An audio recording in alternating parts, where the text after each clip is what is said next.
Imagine the coolest idea you ever had when you were like 12. Zombie dinosaurs jumping through laser hoops while killing Mecha Satan to save the world, and also Crash Bandicoot is there. But not the one from those gay-ass PlayStation games. The cool one from your Xbox. The one with the tribal tattoos. Yeah, that one. Imagine this idea ages, and time goes by. Now you're older, wiser, possibly fatter. Imagine reflecting on that idea you had for a cool story back when you were young. You chuckle to yourself and take another drag of your cigarette. You smoke now, by the way. You should really stop that. It's bad for you. You shake your head and you think to yourself, God, when I was a kid, I was a fucking idiot. As you go for another puff, I leap from my nearby dumpster, throw your cancer stick in the trash, and push my quieting finger to your lips. Shh.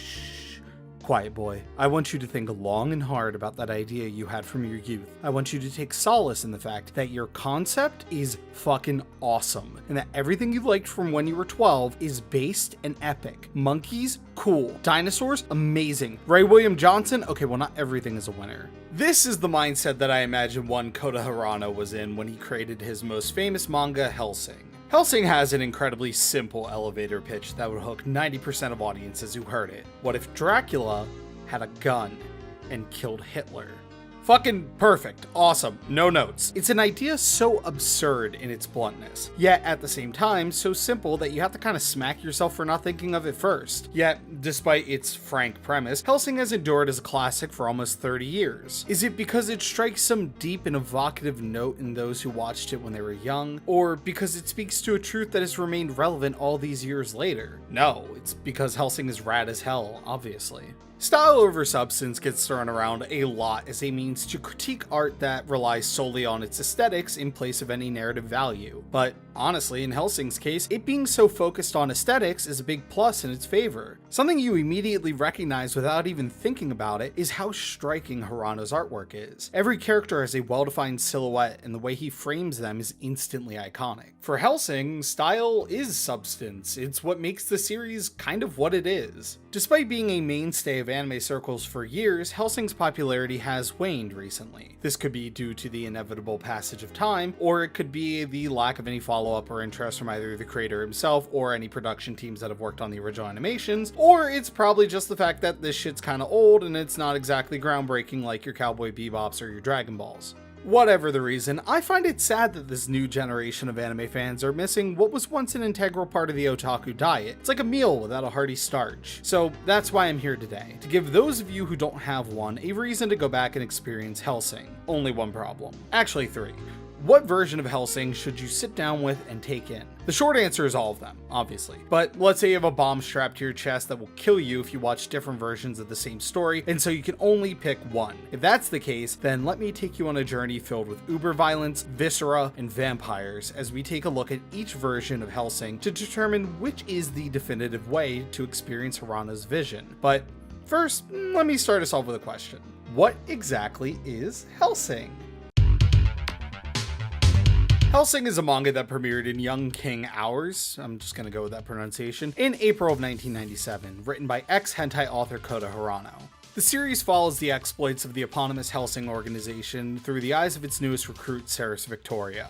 As would be expected from the name of the group, Hellsing primarily deals in matters relating to the occult and in particular vampires. Led by Sir Integra Fairbrook Wingate Hellsing, the Hellsing group often executes its missions to keep the peace in the name of the Protestant Church, mostly via its walking hydrogen bomb, the actual real-ass holy fucking shit vampire Alucard. The plot kicks off with a standard vampiric encounter that ends in Alucard killing the chief bloodsucker and the hostage he's taken. In a rare act of mercy, Alucard turns this police girl into a vampire, and that's how we get our girl Ceres into the plot. From there, a series of incidents leads to the uncovering of a wider conspiracy to bring about the second coming of the Third Reich, and I say that completely seriously. Yes, I am aware of how absurd that sounds, but trust me, it's accurate. I joke about how Hellsing is an incredibly simple story, and don't get me wrong, it is, but that should not be taken as a slight. See, it takes a master to weave a web of intricate plot threads and tie it all up in one satisfying bow, but it takes a genius to give me the straight story and still make it fresh. People often tend to overcomplicate complicate their work in an attempt to achieve this impossible vision in their head, and in a lot of cases it makes for a bloated and incomprehensible mess. That's where I gotta give Hirano a lot of credit. The fact that from chapter 1 to chapter 95 I can clearly see where the plot wants to go, and I get to watch as Hirano checks off all the boxes like he's taking inventory and delight in that fact.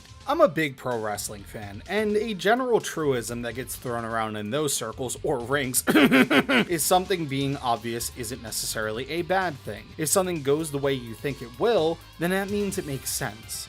That's something I really want to impart on you with Hellsing. You can see exactly where it's gonna go and who will do what, but it's not predictable. It's still an incredibly exciting series that throws a few good left turns in here and there to keep you engaged, and I think a lot of that has to do with the way that it's paced. Hellsing is a svelte 95 chapters, making it a pretty quick read if you get sucked in like I did. It helps too that Hirano tends to let action speak louder than words and keeps the page count of some chapters short. The nice thing about Hellsing is that there's no bullshit from cover to cover. For a manga that took a little over a decade to be completed, it's amazing how well everything connects. It makes it rewarding to put the pieces together when Hirano dropped them some 40 odd chapters beforehand. That's the micro experience, however. The macro is the fun of indulging in the non-stop thrill ride of action and violence that Hirano stuffs each page with. The tagline I keep thinking about when describing the manga is that it's a 95 chapter adrenaline rush. Every time you think it's beginning to sag or slow down, Hirano punches the gas and kicks things up another gear. That much is seen in the superb artwork that is lovingly strewn throughout each chapter.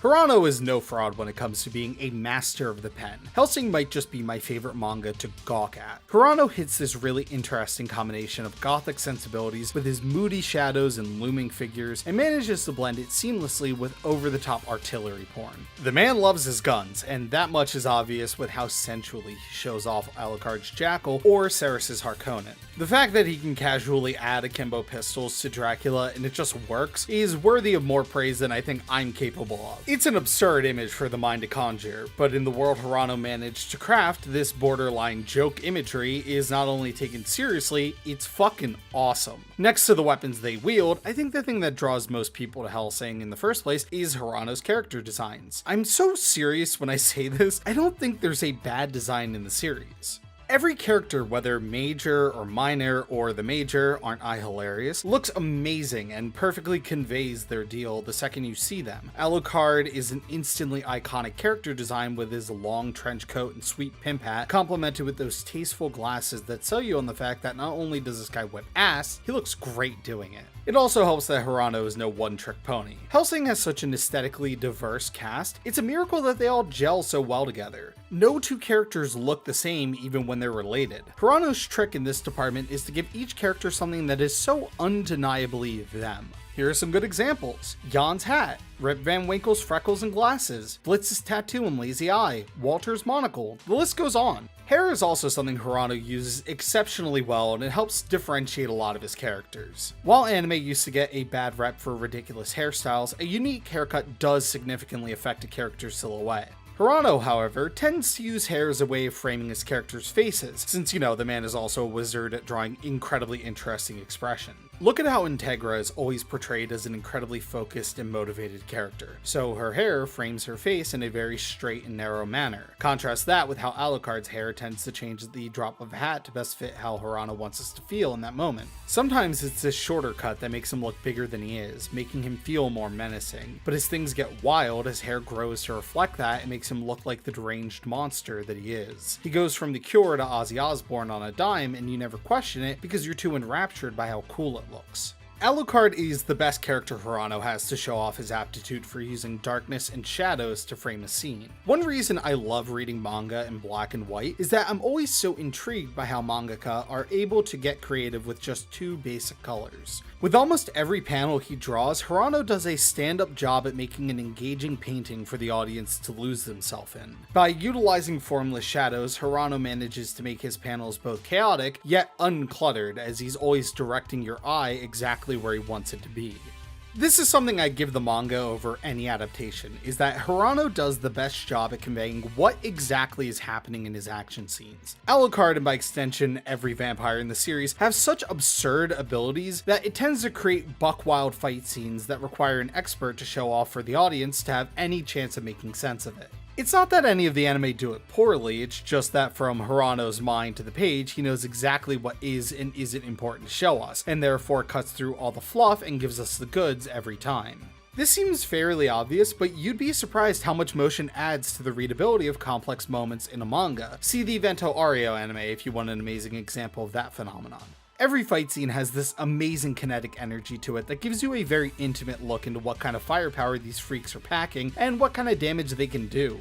Hirano does this with the aforementioned expert use of darkness to construct his panels, but he can also do this with the way the page itself is laid out. Now, I'm not talking about panel placement here, I'm talking about the way the panels play with the page in and of itself, which is something that I have almost never seen, but oh my god, is it good. I have two perfect examples to show off here. This one is Alucard using his powers to overwhelm the crew that took over the warship with Rip Van Winkle. Look at how scared these guys are up here, and watch how your eye catches on one of Alucard's weird little tendrils, and how Hirano guides your eyes down the page to the payoff that is Alucard next leveling the shit out of these jabronis. It's as if his powers are so beyond the bounds of reality that he's infecting the page itself. I just look at this and am awestruck with how efficient yet striking a visual it is. But that's not even my favorite example.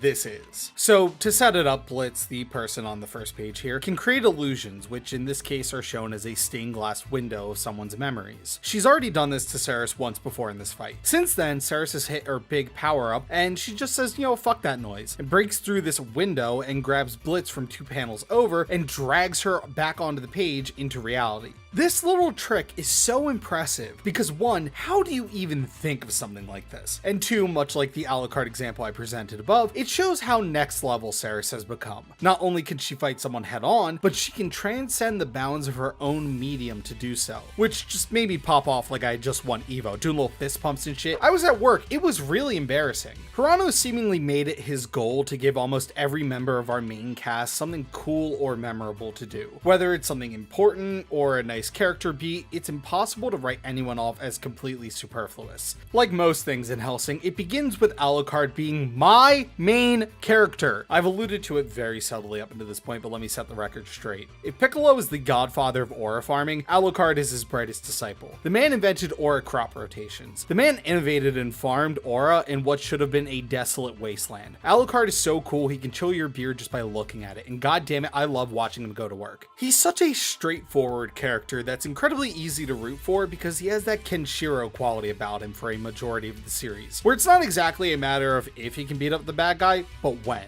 It reaches a point where Alucard has become such a checkmate player in the story that the entire second act is dedicated to separating him from the plot and showing how he works his way back into the fight so that he can clean house. Despite being the character with the most screen time devoted to him, we never really fear for him in any way because he's established from the word go as the strongest guy in the room in any given situation. What makes him entertaining is not his ability to fight through hardship and struggle, it's in the way that Hirano uses him to end any given conflict. He is the nuclear option for both the Hellsings and for the author. What makes him cool to observe is that he is our first look into some of the overarching themes within Hellsing. Primarily, Alucard is our introduction and primary example of what a monster can be. Conversely, our actual protagonist is not a monster, but that's kind of her problem. I love Ceres as the audience insert and guide to this new universe because she is so good-natured and straight-laced, she ends up contrasting perfectly with this cast of freaks. Ceres has by far the most interesting arc over the course of the story as she struggles with her newfound vampirism and the peaks and valleys that accompany such an affliction. Ceres is an example of the perfect character in the perfect role because the way Hirano writes her, she can fit nicely into whatever scenario he needs her to. And the audience will never question it because her character has such range that everything feels right for her. Being both a new vampire and recently ex-human, Ceres occupies a really interesting position thematically where she's still clinging to her forsaken humanity and trying desperately to hold on to any shred of decency that might remain within her. She's able to serve as a liaison for our human and vampire characters and bridge the gap between man and monster. A good chunk of our cast deals with the question of what separates us from them, both in a literal and ethical sense, but no one grapples with this more than Ceres. From her actively avoiding imbibing in blood, to her spats of losing herself to that bloodlust, she constantly walks a fine line between the Ceres that was and the Ceres that is. Ironically enough, when she eventually does cross cross that line, it's not in service to feed her fiend, but to avenge someone she cared about. Paradoxically, becoming a monster helped her retain her humanity. In alienating herself from mankind, she's also able to start making genuine connections for the first time. Someone who cannot do this, however, is our principal rival character. Alexander Anderson is a difficult one to discuss without bias. Growing up with a Catholic school background has colored my perception of Anderson in a way that makes me almost unqualified to analyze him without falling into the deepest pits of glaze. Like, come on, dude, look at him. To a quirked up Irish Catholic white boy like myself, it is no exaggeration when I say Anderson is my Black Panther, full stop. The dude rules and has some of the hardest moments in the series. I could prattle on and on about his final fight with Alucard and how it shows that simply giving up on what makes you human can never make you happy or strong, but fuck that, listen to this speech from Ultimate. Do the dead dare walk the earth before my eyes? Will the undead raise an army? Fall in and advance? Would those who had abandoned God and embraced the heretical order dare presume to meet my gaze? Iscariot will not allow it.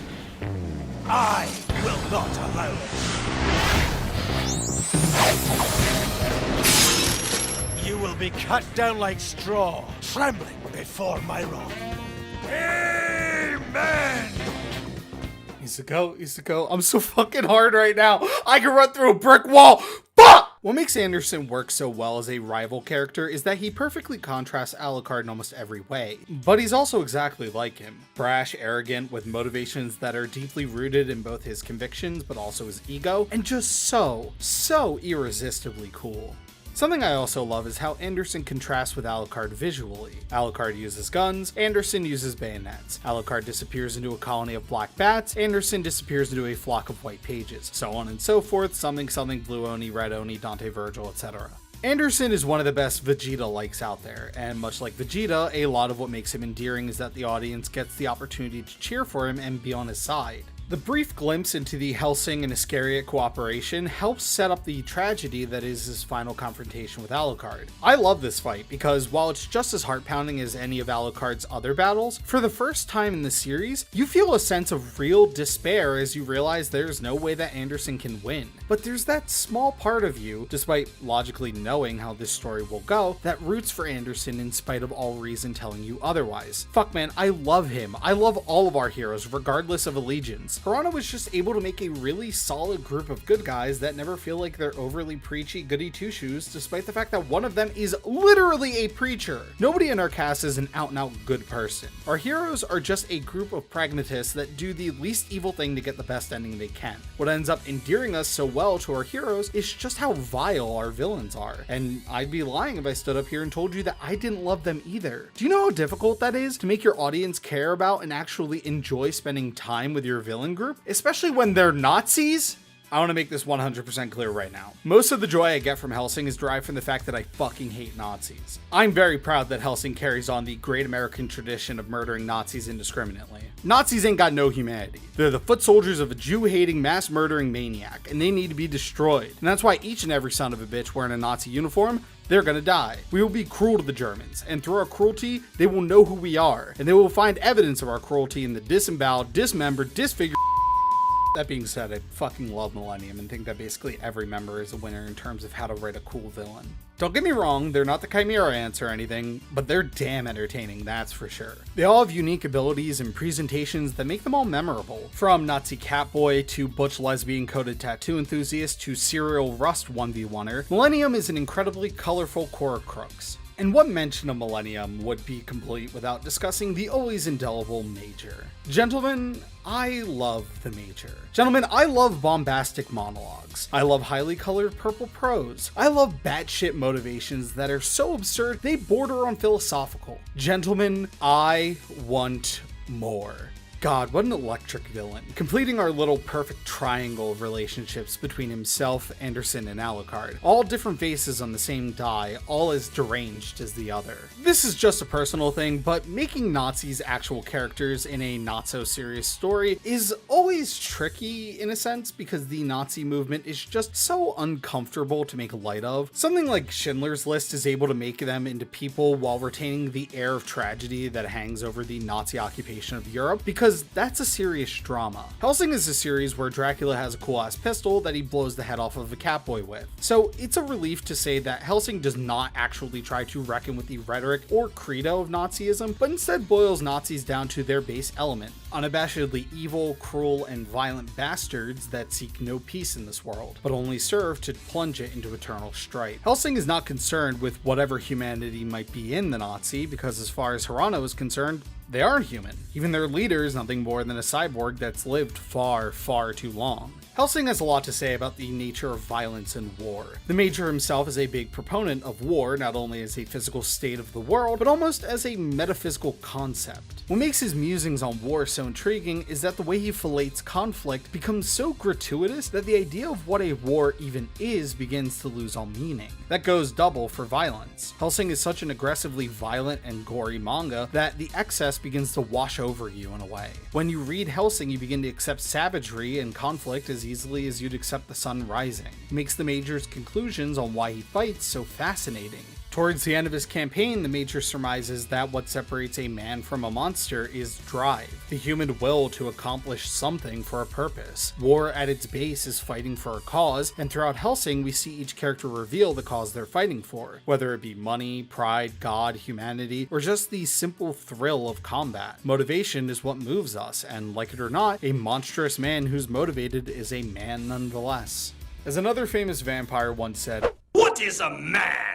You know, upon reflection, isn't that like the same guy? Hellsing reckons with this question pretty loosely, but that means there's enough to grab onto and try to make sense of what Hirano is actually getting at. I alluded to it with his introduction, but for the audience, Alucard is supposed to be the gold standard for what a monstrosity is within the framework of the manga. He's a creature of the night, kills all who oppose him, and spits in the very face of God with his continued existence. But like, level with me here.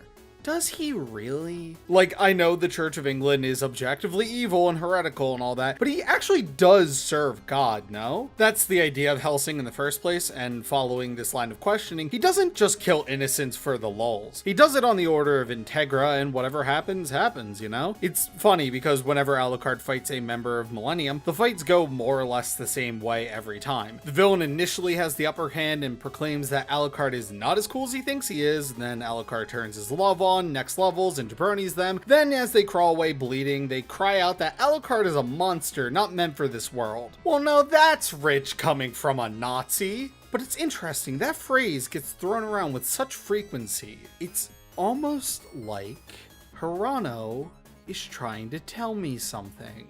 Personally, I don't think Alucard is a full-fledged, irredeemable monster, at least not by what I believe is Hirano's criteria. What is that, you may ask? Connection. Connection to what, you say? Your fellow man. I may sound a bit pompous or just flat out stupid here, but I believe at its core, Hellsing is about admiring humanity's best quality, our ability to make connections and unite. Let's take it back to the start. One of the major arcs over the course of the series is Ceres coming to terms with losing her humanity as her vampirism takes over more and more. Yet she never truly hits a point of no return, even when she passes that forbidden event horizon and finally drinks someone's blood. Why is that? Well, if we follow this interpretation, by becoming a monster, Ceres is able to develop her first real relationships. She meets a whole new group of people who take her in like one of their own and helps her grow both as a soldier but also as a person. She finds her own niche for herself and ends up genuinely feeling for her comrades. All this despite being a creature of the night forever damned to walk the earth and eat her kin. It's funny because in a way this conflicts with what the Major stated is his criteria for what makes a man, but I implore you to remember that he's fucking insane and is the villain of this series. So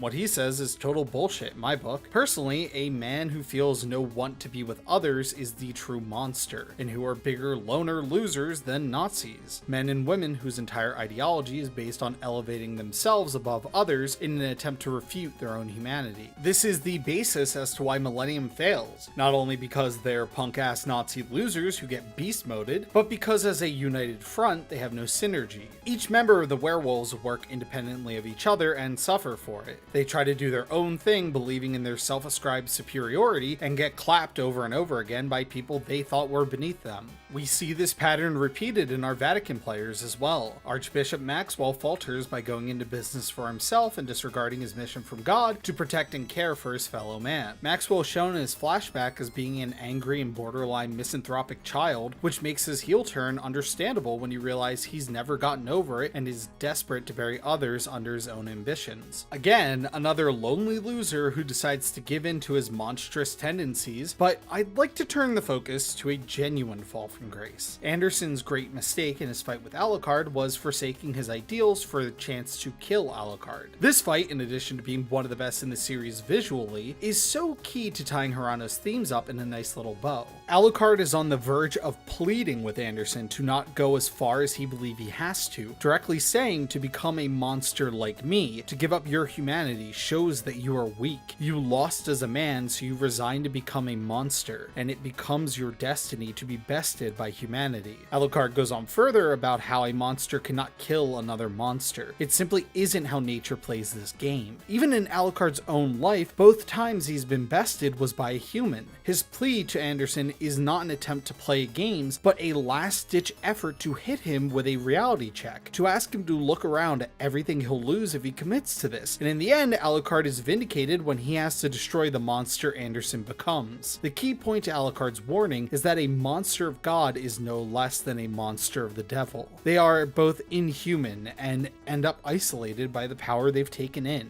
An important thing to recognize in Hellsing's dynamic of what true inhuman evil is to understand what strength a monster holds as opposed to a man. A monster has the power to uplift itself and become more than those around him, yet humanity has the strength to lift each other up and rise above a common enemy. As the saying goes, a shared sorrow is half a sorrow, but a shared joy is double joy. Something like this is impossible for those of Millennium to comprehend. Nazism, and by extension fascism, are alien to the concepts of camaraderie and unity. Despite being locked in goose step and wearing the same uniform, a Nazi can barely relate to another Nazi, let alone their common man. This is why it was the fate of Hitler and every one of his disciples to eventually be destroyed by the overwhelming tide of human goodness. Alucard himself also fell to similar forces in previous lives. Think back to his encounter with Quincy Morris, Van Helsing, and Jonathan Harker. Alucard was bested by humanity banding together to vanquish evil, because as strong as a monster has the potential to be, an island can only weather so many storms at one time. The pattern we see repeated over and over again is that our cast does not find power solely in their supernatural propensities alone, but instead they find themselves at their peak when embracing what makes them weak. The best ability is availability, and when our characters finally decide to lower the walls and let someone in, they find themselves nigh unstoppable in the face of adversity. Even Alucard, a self-professed monster himself, finds his answer not by delving deeper into his worst tendencies, but by remembering where he came from and what shaped him into the thing that he is today. At the end of the series, when he returns after being trapped in a cycle of existence by way of non-existence after absorbing the essence of Schrödinger, he says he did so by weeding out the other versions of him that existed within his heart until he was sure it was just Alucard that remained. I find this an interesting point, as most of my theory tends to hinge on the unity our cast finds in service to each other and to humanity as a whole. Ceres serves Alucard, Alucard serves Integra, Integra serves the Crown serves the people, and so on. And yet in this cycle of servitude, we do find room for the individual to flourish. Within this chain of command, Ceres, Alucard, and Integra all serve a unique role that reinforces the other two. They are completely independent, yet choose to depend on each other. Alucard's goal by trying to find himself is so that he can be back with those that he wants to be with. And that just kind of ties everything up nicely when you think about it. We're a race of individuals, and while we could likely live our lives on our own without the company of others, that's no way to live. We depend on someone being there for us when the night grows long. When we lose that vulnerability, that is when we can begin to truly call ourselves monsters. Hellsing also takes this idea of living your life for others in another direction in the form of legacy. On several occasions, we see characters stress the importance of passing down some part of them or making sure that theirs is a name to be remembered. We can see when this thinking goes too far in the form of Millennium and especially the Major, but we can also see it in a healthy and noble sense with characters like Alucard and Anderson. Both of these men die and end up passing on their role to the next generation, and in turn sets them up to succeed where they may have failed. By devoting themselves themselves to their apprentices, they ensure that their memory can live on far past their deaths. I always found that really charming, especially at the end, where we can see Rondo setting up an Anderson Alucard dynamic with Henkel and Sarah swapped in. It's cute and makes the series feel like it's come full circle, and like the story we've just finished doesn't end when we flip the page. It serves to make our characters feel alive and their relationships meaningful. The key difference between our protagonists and Millennium in that regard is that Millennium is a kingdom that is left with no heir. No one in their right mind would want to inherit such an anti-human ideology, and in turn, it's left to waste away as nothing more than a violent memory. I had been over it already, but to bring this thing home, I want to stress how important our cast connection is to making Hellsing work, both from an entertainment and a thematic standpoint. Hirono's ability to write this cast to be supremely likable and make their rapport feel genuine is something worth the utmost praise, and his ability to tie that into what I perceive as his overarching theme is just mwah. At its core, Hellsing is a modern update of World War II movies for the new millennia. Tales of heroism and brotherhood in the face of certain annihilation, the Guns of Navarone for the N64 generation. Throughout this entire series, you can see what should be the end of the line for mankind be thwarted by humanity rising up and being there in times of their brother's need. Whether it be Bernadotte and Saris, Alucard and Anderson, Anderson and Integra, what unites us as mankind is that when shit hits the fan, we can look past all our pettiness and embrace our brothers and sisters in an attempt to build a better world. I always appreciated Hellsing's positive outlook in spite of the incredibly bleak series of events it portrays. Especially in times like ours, having a series as seemingly dumb as Hellsing earnestly reach out and ask me to hold on for better times is encouraging, and it makes my day a little brighter. I normally like to end my analyses with a plea to you, the viewer, to take an idea from what I said with you and ruminate on it. But in this case, I honestly don't know if there's anything more for you to glean from this series than what I've already talked about. So instead, I want to appeal not to your developed and intelligent brain, I want to talk directly to that monkey banging symbols in your noggin. Hello, Great Ape. I want you to read Hellsing because despite any analytical depth I could attempt to add to it, this manga rules. Full stop. It's in my top 10 of all time. I could be a knuckle-dragging dullard who couldn't even imagine anything I said above, and I'd still come to this conclusion. It's funny because by nature of doing a YouTube show such as this, I tend to dig deeper than I probably should in an attempt to discern meaning where there may not have been intent. That being said, when I think back on my time with Hellsing, the first thing that hits me is not any specific interpretation of the text, or any one theme in particular. No, nothing like that. 90% of my conversations about Hellsing start with something like, dude, do you remember when X did Y? That was fucking sick, right? That's because Hellsing is sick. Hellsing is sick, twisted, deranged, and unabashedly awesome. Nobody out there is doing it like Hellsing. Except, maybe Murcielago, but that's a different video for a different time. Now we're here. We have a banger manga that went on a great 10-year run, it ended on its own terms, and more or less stuck the landing. So why am I not satisfied yet? Why am I still hungry? I want more meat on these bones, something to really sink my teeth into. I want to see this series in motion. I want an anime that can rival the heights of this bloody masterpiece on the small screen. I want something to go all the way, with no half measures. So what did I get?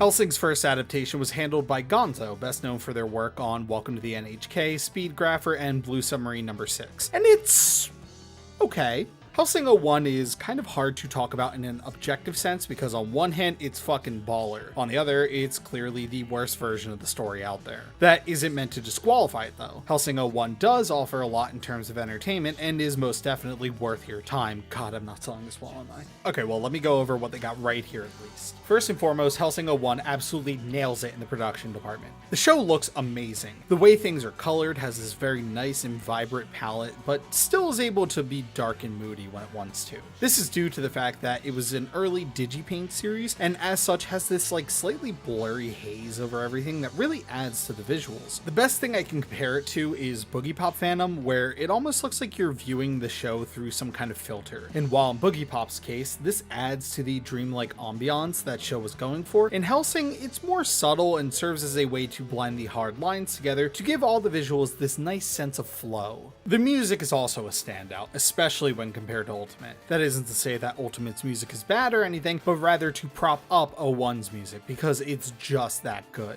It perfectly fits the vibe I've always associated with Alucard specifically. It's dark, loud, almost incomprehensible, but still elegant in its mystery. It's very much hard rock, leaning almost towards shoegaze, with some very pretty vocals thrown in here or there with the occasional orchestral piece to really seal the deal. It's incredibly diverse and immediately puts you in the right headspace to watch the Hellsing organization do its thing. Overall, the sound design in 01 does a great job at building the atmosphere for the audience. It's equal parts alienating and inviting, which for Hellsing is just the right mood. So yeah, that's Hellsing 01. Overall, a pretty cool show and a decent way to get your Alucard fix, and I'm not getting away with this, am I? Okay, fine. So cards on the table, Hellsing 01 is kind of bad. Like, it's really kind of bad. It's, look, it's just really bad, okay? That's hard for me to admit, and I think you should clap for me, and also subscribe and send me money in the mail because I was so brave in admitting that, but it's true. Hellsing 01 is not the worst anime you will ever watch, but it's also nowhere near a good show. Most of that is due to what is now known as the Fullmetal Alchemist dilemma, which really should be called the Hellsing dilemma because Hellsing had this issue first. The long and short of it is Hellsing 01 was released a few years after the manga had started and did not have a whole lot to go off of when it came to adaptation. So Studio Gonzo did what Bones did with FMA and started making their own story happen. The difference is that FMA 03 eventually went somewhere, you know, like a story. Hellsing 01 instead decides to start strong in its first 6 episodes and then throws its hands up and says, good enough, and just ChatGPT's an ending before that was even a thing. As far as I can tell, they basically stretched out the first 2 volumes of the manga and then sprinkled in the bits they thought they could cut into later episodes where they had no more ideas. Best example of this is Integra's backstory. What was the second chapter of the manga and the first 4 minutes of Ultimate is now its own flashback episode and takes way too much time to go over. Beyond any of the events they made up for the show, I think pacing is probably 01's greatest sin. Things are spread way too thin, and it makes for doe-eyed viewing as points get made again and again and again, and yet we make no forward progress. Ceres and Alucard basically complete their arcs in the show by the end of episode 4 and just keep repeating them over and over again, and it's mind-boggling trying to watch it because the show feels like it keeps resetting the status quo despite insisting that something is definitely happening.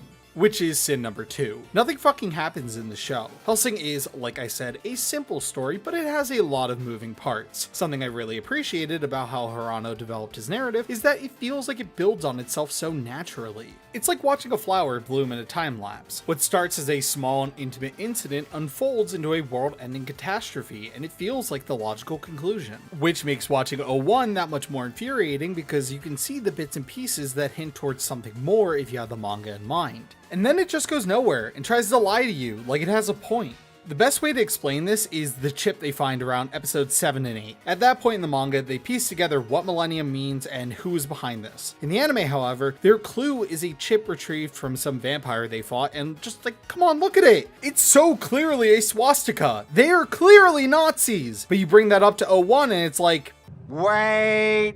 You guys are Nazis. 9, we're not. It makes watching the show a chore because you're waiting on bated breath for the other shoe to drop and the actual plot to finally kick in, and then it just ends.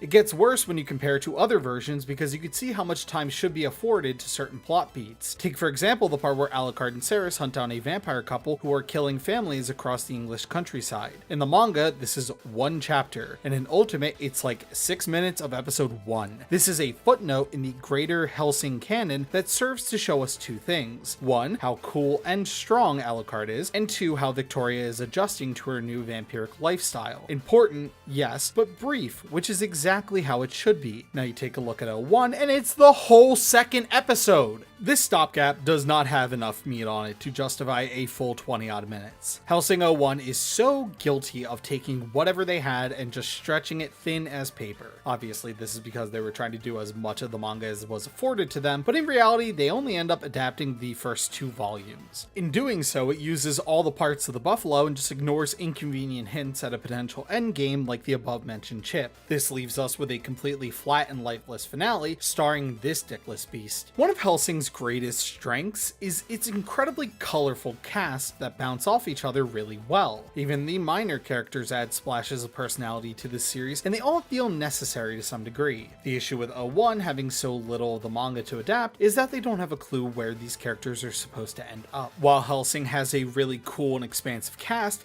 they are admittedly flat. You have incredibly memorable players like the Valentine brothers who are fan favorites, but appear only for their little arc. So for me anyways, it makes sense as to why why the team at Gonzo didn't put much stake in a character having major plot significance because of that aforementioned Kenshiro quality that Alucard possesses. The issue is the original characters created for the 2001 version are just not interesting. I feel like a moron writing this now because there are plot crucial characters in this adaptation that I can just not tell you fuck all about. Who up remembering Helena? Yeah? Right? No, not the My Chemical Romance song, this bitch. So long and good night. I'm not gonna remember you, dickhead. And don't get me started on the big bad of the series. Incognito fucking sucks. He is just straight up a bad antagonist. Basically comes in with minimal fanfare, gets his ass handed to him, and then comes back with even less fanfare and is all of a sudden the de facto villain without feeling like he earned it. His design is cool and the way he whips a grenade launcher out on a chain is tough as hell, but he never feels more than just like another body for Alucard to toss in the meat grinder. The show spends pretty much all of its closing act trying to cobble together both a justification for Incognito to be the main antagonist and a way to make us care about that fact. The reason I put so much emphasis on this is because the actually cool characters get tossed to the wayside when it feels like there was a better story you could have made up with them. Prime example is Alexander getting absolutely squandered, which is a goddamn tragedy. A character like him has so much you can expand on even if you have no clue where he's supposed to end up. Basically anything is better than just dragging out proceedings and ending the show on flat nothing. I'd compare it to what FMA03 accomplished with Lust, where in the manga, by extension Brotherhood, Lust is dealt with rather early and is the first homunculus to die. In 03, however, Lust is a mainstay antagonist and is actually super plot relevant, and it works. I love her in that show. She is a fantastic villain and gets fleshed out in a really satisfying way. Hellsing 01 just feels like it ends in the middle of a filler arc and makes the experience hollow, whether you are familiar with the source material or just going in blind. It cheapens what was genuinely good about this adaptation and makes anyone watching come away sour on it because I shit you not, this show has the blood debts ending. For those unfamiliar with what this means, allow me to show you.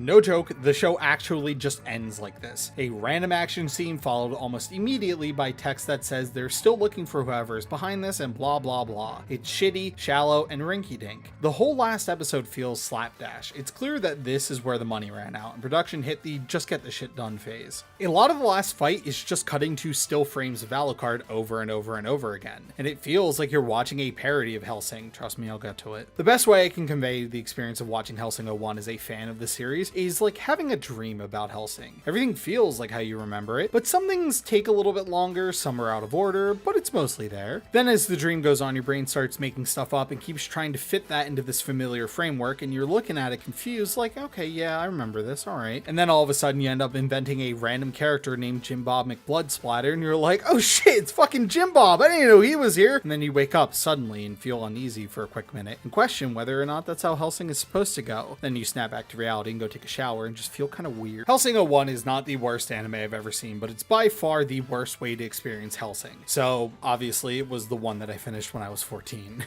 Was this a bad way to get into the series? Almost definitely. But to say the experience was void of any enjoyment on my end would be lying. Like I said, the art and music of this series are stellar, while they still have the money, that is. Hellsing is and always will be a series about presentation and aesthetics, and this show pretty much nailed it in those departments. It's sleek, weird, and creates a vibe like no other. But even for a series as focused on optics and acoustics as Hellsing, the 2001 adaptation leaves a lot to be desired elsewhere. It's impossible to ignore how both long in the tooth and yet how rushed this series was. It's an anomaly of pacing that will leave you at times wildly confused and equally bored. And the next, it will be the tightest shit you've ever seen, so, go figure. It's such a strange show, and I'm honestly fascinated by it. Well, with it being my introduction to the franchise, it does hold a special place in my heart, warts and all. But the more I think about it, is it my actual introduction to Hellsing? I mean, I think it is, but what else could it... I'm a bitch, I'm a lover, I'm a child, I'm a mother, I'm a sinner, I'm a saint. Now, okay, turn it off. It didn't work. It did not work. I think the fact that I even included Hellsing Ultimate Abridged in this video does more than enough to speak for its quality. As someone who has a brief history in abridging, let me be the first to say that abridges might be the lowest form of art next to interpretive sharding.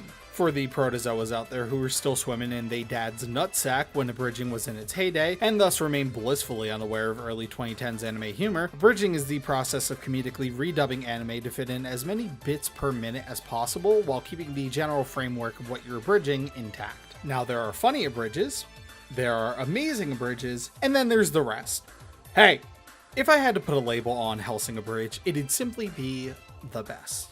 Despite my very obvious disdain for abridging as a whole, which is a personal hang-up, to say abridges are unimportant in the wider landscape of the online anime scene is just straight up apocryphal. Many a modern day voice actor or actress got started embarrassing themselves on the 83rd Seven Deadly Sins or JoJo Abridged, but obviously we aren't talking about some low-rent iFunny slop here. We're talking the cream of the crop.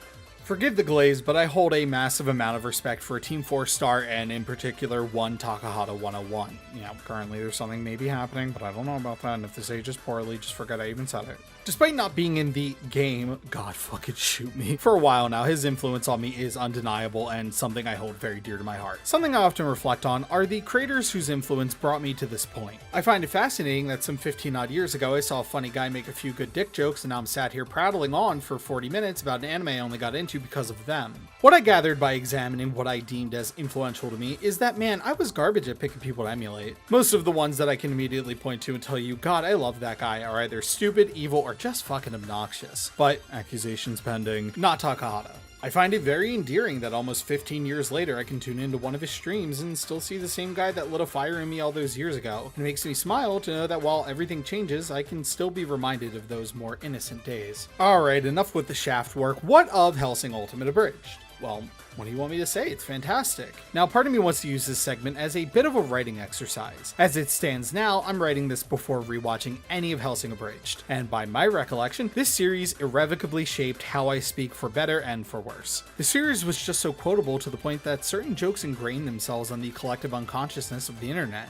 Throw a stone in an anime con circa 2013 and see if you can hit someone who doesn't know that bitches love cannons.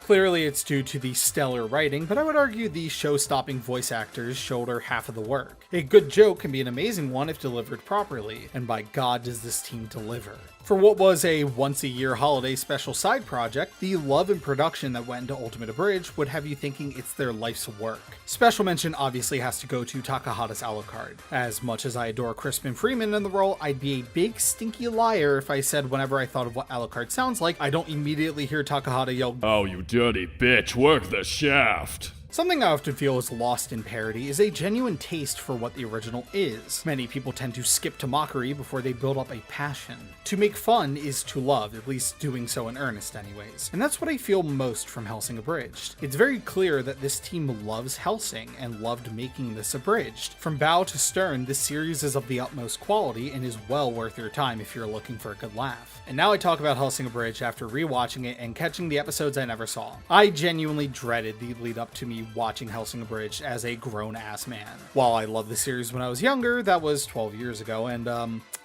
my tastes have changed, to say the least. Or so I thought. In watching the rest of the Abridged in prep for this segment, I am happy to report that it is still very funny. Nothing really changes from point A to point B, they just always had their sauce, and I'm sorry for doubting them. You can definitely tell that at a certain point, TFS was just able to turn on the juice and do some really creative and high-effort gags in between their trademark snappy dialogue. If you ever really want to get into abridging, God help you. I think Hellsing Ultimate Abridged is a mandatory viewing. There's just so much about the craft that goes into making something as quality as this. It's really impressive stuff when you start paying attention to it and know what you're looking for.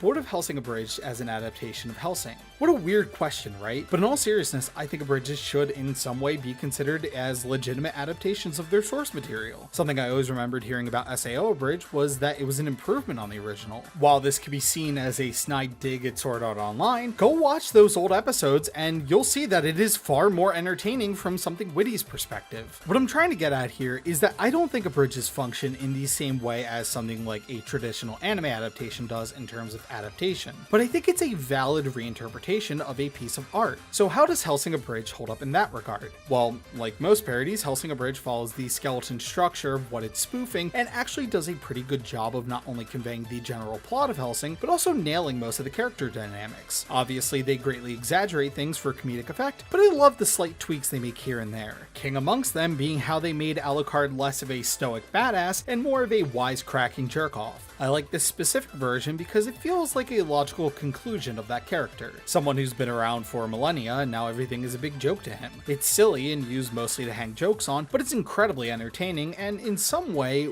pretty faithful. Other than that, while it is no replacement in your Hellsing diet, I think Hellsing Abridged is a nice little treat to enjoy whether you're a Hellsing diehard or just someone bored online looking for a good time. I went into this intending this segment to be a minor diatribe and just a simple acknowledgement of the fandom of Hellsing, but I came out with it with a new appreciation for something like Ultimate Abridged. Watching something like this is just good for the soul. It makes you inspired to create because hey, if these guys could do it, why can't you? I love whenever a fan work makes me feel that way. It reminds me why I love what I love and puts into perspective some things I feel I've lost as I've grown older, colder, and more obese. I don't believe I have much more to say about Hellsing Abridged as a series, but I'd like to take the time I afforded to it to be honest and open. On the slightest chance you're watching this, I'd like to speak directly to you, Mr. Takahata. As someone who is heavily inspired by your work, I just want to say thank you. I know it's something you've heard 100 times, but you would not believe the true breadth of your influence and the profound impact it had on young internet dwellers like myself. So thank you for your hard work and for sharing your talents with us all. But we're not here to just talk about an Abridged series, are we? We've already been over why Hellsing the manga is fantastic and the Abridged series is hilarious, but what about the series that's actually being abridged?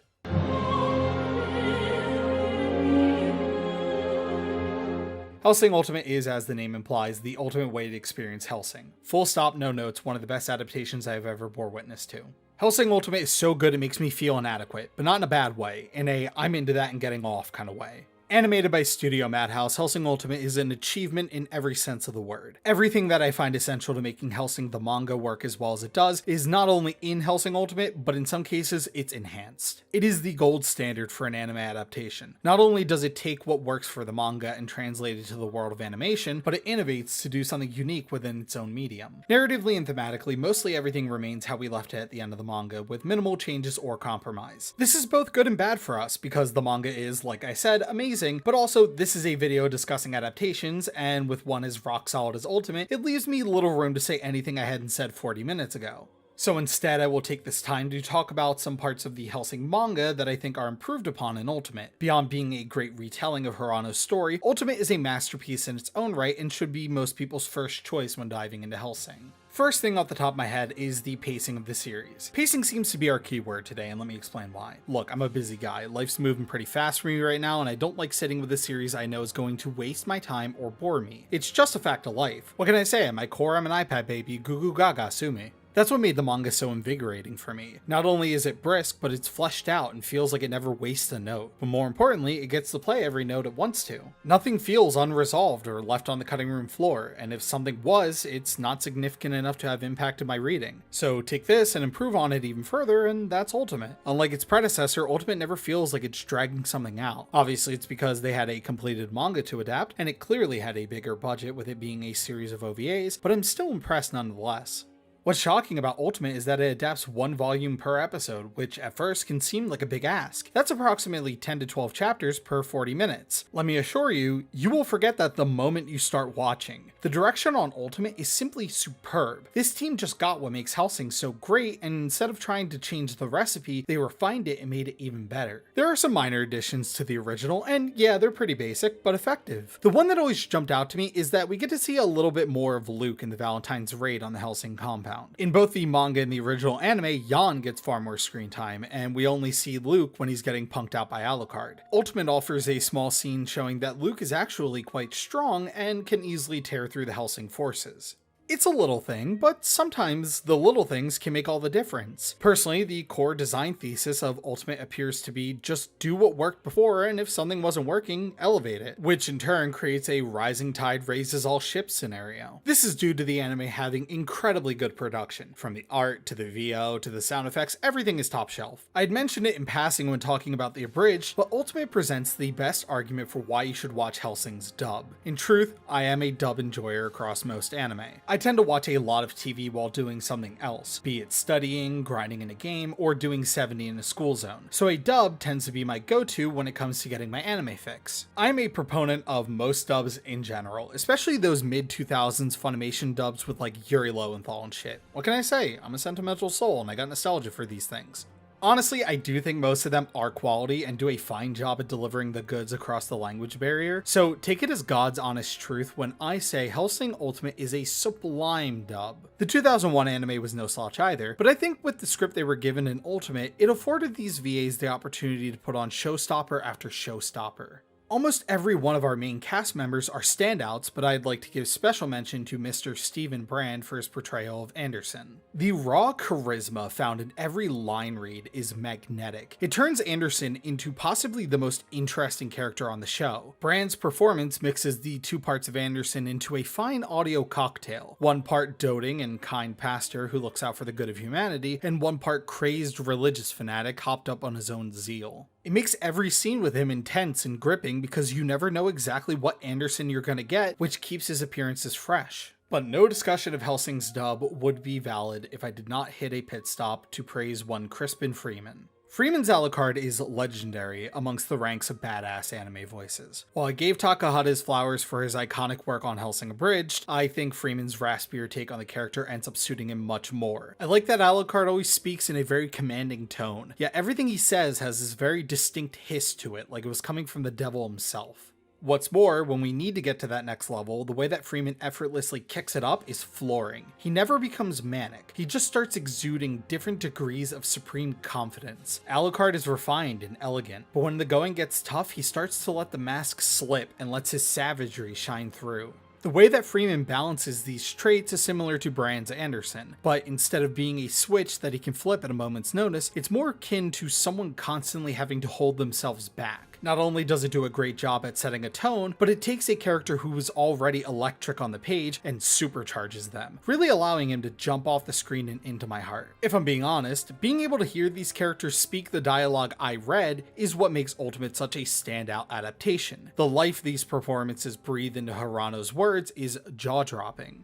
That's because of something I wasn't quite able to fit into our discussion of the manga, but Hirano was incredibly good at writing dialogue. While his back and forth quips are funny enough and the battle dialogue we have is engaging, I think he excelled most at writing memorable monologues. A monologue is such a convenient tool when writing because it often gives the audience a look into that character's soul, whether it be the Major's musings on his love of war, to Bernadotte extolling the virtues of dying with your boots on. It feels as though everybody gets their couple of minutes to say their piece. I love how not only what they're saying is interesting, but also their delivery and the way the characters themselves want to go about speaking their mind is as important as the content of their thoughts. Hirano is very good at spicing up the diction so as to not make these into heavy-handed, overdramatic pieces of prose. The one that always leapt out to me to no one's surprise is the speech that Anderson gives when he jumps in to save Integra.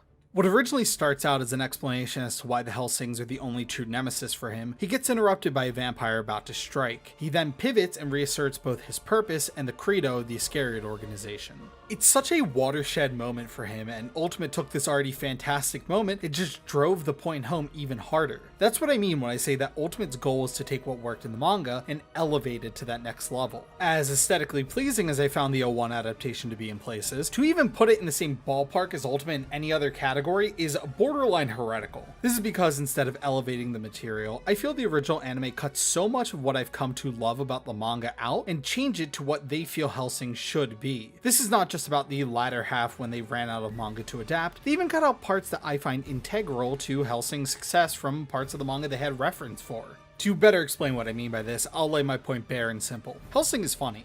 Like, really funny. I've done so much to opine on what Hellsing's grander point may be, and focusing on all these serious parts of Hirano's opus, but at the end of the day, the manga is just stupid funny. Hirano is great at delivering jokes. He does visual gags, he does dialogue-based humor, and sometimes he just gets downright absurd. For being such a great artist who is able to draw these really attractive character designs, he's also able to make them ugly and shitty looking. It adds a dimension to their personality that you wouldn't anticipate from a series like this. As cool as I find them, I think the thing that endears Hellsing's cast to me the most are these comedic breaks in between all the fighting. I like that they're not on 24/7. It adds a very human element to a very inhuman cast. Even Alucard can get in on the fun every now and then, and the fact that it never feels obtrusive or out of place is a testament to how perfectly Hirano was able to sculpt this universe. While we can see this poke its head through in the 01 series, it's mostly relegated to the next time on Hellsing segments at the end of episodes and feels lacking in the show proper. Ultimate is able to translate all of Hirano's humor effectively and can even expand on it. While this is more the same from an adaptation of this quality, I specifically wanted to point this out because I feel that Hirano's comedy is so offbeat and so close to being out of character that any sensible director may have had the good sense to just cut it. We saw that with the 2001 version, but trust me when I say this, it is mission critical that it's here. I appreciate it both as a fan of Hirano's work and as someone who respects when an artist just doesn't give a fuck. And I think that a vast majority of Hellsing's fanbase would agree with me there. Hellsing is, was, and forever will be one of one. There is simply nothing that evokes the same feeling for me that Hellsing does, which probably explains why I was compelled to discuss it for this long. It's an anomaly, something so boneheaded and aggressively goofy that it should just fail right out of the gate. Yet it succeeds despite common sense telling us that this should be low quality and borderline exploitational. But why is that? We spent a little over an hour discussing this, but I don't think I've been able to point and go, this is where Hellsing truly excels and cements itself as a classic, so allow me to do that now. It's actually pretty easy and goes off my point of Hirano doing whatever the fuck he wants. Hellsing is all heart, simple as. It is what it is because Hirano put everything he had into it and you can feel that passion leap off of every page. It's an unquantifiable X factor that a series like Hellsing manages to express, something that doesn't care if you like it because clearly the author does. No matter the quality, I always have to respect that passion for creation because it feels like we live in a world where that joy is missing in a lot of what's popular these days. People have been saying this ever since the dawn of bitching about pop culture, but I feel in an age where people would rather generate content than create art, something like Hellsing is proof that there are still stories that could only come from a human soul. That's what makes Ultimate such a superb adaptation. Not only can it adapt the content of Hirano's manga, but it manages to translate the soul to the small screen. Watching a show like Ultimate never feels like a chore because just like its source material, it's clear that nothing but love was poured into this ridiculous show. And that kind of energy is simply infectious. We can see this infection evolve into inspiration across pretty much every adaptation of Hellsing. Despite being a bunch of yahoos on the internet, Hellsing Abridged is 1000% a passion project that is oozing with charm. As someone who did abridging work even at a super amateur level, let me tell you that it is no easy task. So to commit to the whole series and be as consistently witty and funny as Takahata and the gang was, requires a profound love for the act of creating that you almost never see online anymore. Everything that Hellsing touches comes away inspired in some sense. I think one of my favorite things about good art is that it will always beget great art in its wake. As we draw to a close, it's pretty clear what I thought of Hellsing as a whole, but I want to zoom out a little bit to what we started our discussion with here today.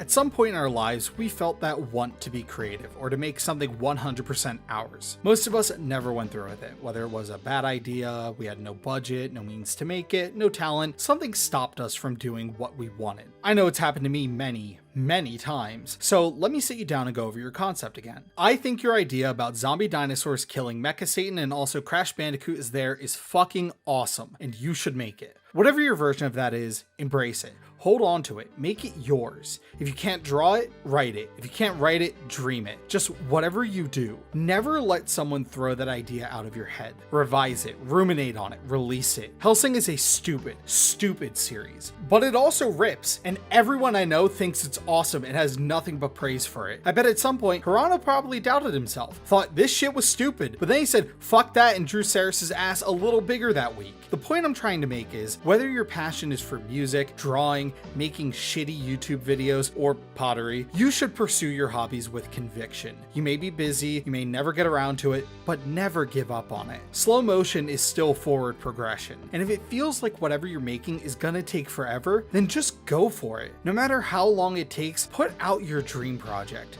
I'll always be waiting, and when it's finally done, I hope to be the first person to tell you that it fucking sucks and you should get started on the next one, because that's how we get better.